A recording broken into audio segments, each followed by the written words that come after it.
How are you? Hey man, thanks for having me. I appreciate you taking the time. So I'm here.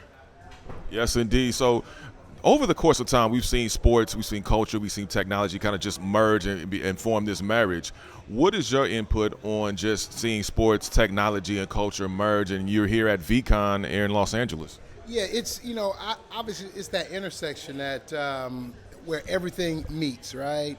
And it gives me an opportunity to do a couple of things. One, kind of talk about the things that's near and dear to me, my foundation, the businesses that I'm involved in, but also, help if someone has concerns, issues about things that they're doing, right, or a blueprint as to what direction they need to take. So this is a great opportunity to be of service. And I think that's what that we should all think about from this type of event is to be of service to the general public because they got questions, concerns, and maybe there's something that they're missing, right, that can change their stars or their trajectory, and we can provide that. So I think it's a great opportunity. If we talk about opportunity and looking obviously at the NFL, you were one of the most prolific running backs to play in the game. When you look at the NFL today and you look especially the running backs, is there anybody out there that kind of reminds you of you or maybe has an ingredient that you displayed on the field that kind of says, okay, I'm watching this guy, I'm watching this kid? Is there anybody out there like that? You got Henry that's at Baltimore now. He's probably the only one physically around the size, but really nobody that kind of looks like me or kind of runs like me. I think the age of the really big running back is not dead, but it's not there because in college, the big running backs aren't revered, and so because of that, they're playing tight end, they're moving the linebacker, they're playing other positions, and it's not giving the NFL the opportunity to go out and draft those guys because they're just not available in college. So that's the difficult part and the frustrating part because I do believe there is a place in the NFL for the big physical running back. Unfortunately, we just don't have them in the college ranks that they can draw from in the NFL. Now, it's a little closer to home. Kyren Williams, your alma mater. He's for the Los Angeles Rams, running back, dynamic backs thus far. What have you seen in him, and what's impressed you about Kyren Williams so far, especially within that offense? Well, I have been a fan of his. Obviously, you said since college. Got a chance to talk to him from time to time, and he's just a special individual. Super talented. I always thought that he had the ability to play on the next level. Right. The big question was his size. Was he capable? I think he more than proved that last year. So I think a full, healthy season this year, I think he's going to show a lot of people that he's a special football player because he has the ability to do everything. And a lot of people will say, oh, can he take 20, 25 carries a game? He can do that. He's done that. And I think he has the potential to be special. Now, I got to ask you about the Pittsburgh Steelers now, Mr. Steeler himself. When you look at there's somewhat, I don't know if I want to call it a controversy, but there's been some talk about Russell Wilson and obviously Justin Fields coming in. Justin Fields has been taking lately the ones, the reps with the ones and what have you because Russell Wilson is nursing an injury at the moment. But beyond that, what do you see out of Russell Wilson this year, and can Justin Fields end up with the starting spot before the season concludes this year with the Steelers?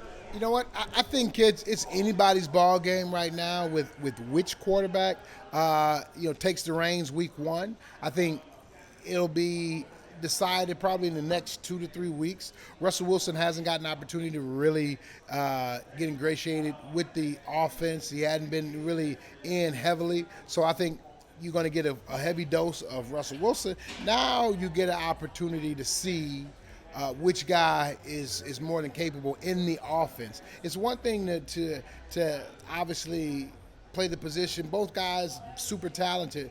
The one question is which guy better fits the offense. And I think that's what we'll start to figure out the next 2 to 3 weeks in preseason. We'll see more and more of both of them. And I think it'll be very clear who's the better pick in that offense. Now, a couple questions for you real quick. We look at, obviously, the quarterback situation. It's a quarterback-driven league.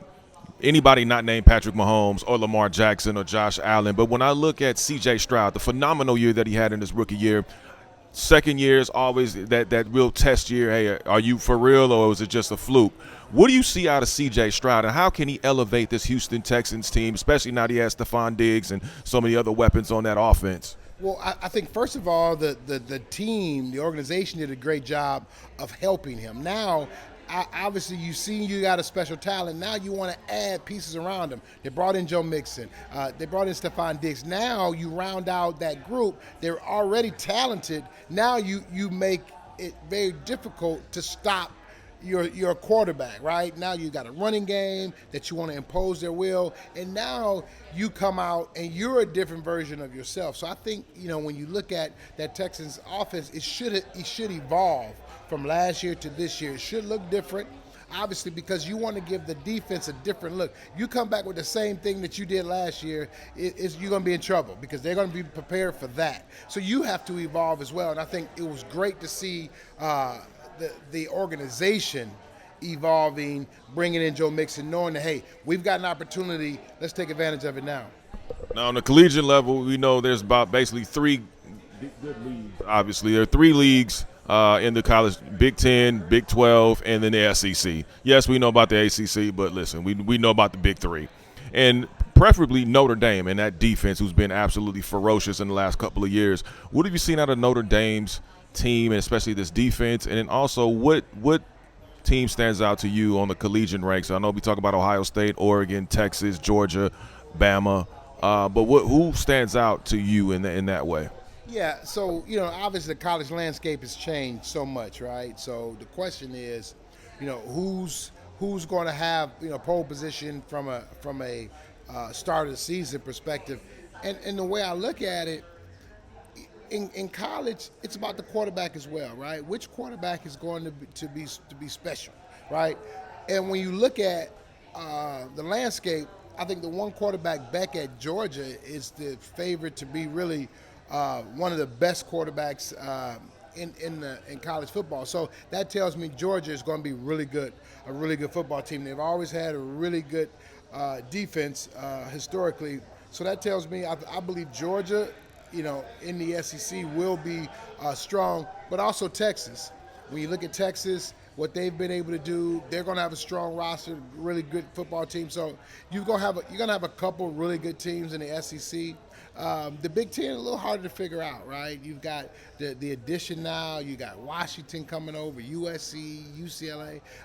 Now it's going to be Oregon. I think Oregon is poised to be really good this year. The only question is quarterback play, right? What are you going to get? So I think when you look at there, Ohio State is I would say the favorite right now, just because of the roster. You still don't know which quarterback is going to come out there and be the guy. So there's some question marks in college football, but it's a great time if you're a college football fan, because you've got a lot more parity, because you don't have the Alabamas of the world that now you expect them to be a juggernaut. They're going to be really good, but you still don't know how good. So I'm excited to watch this season.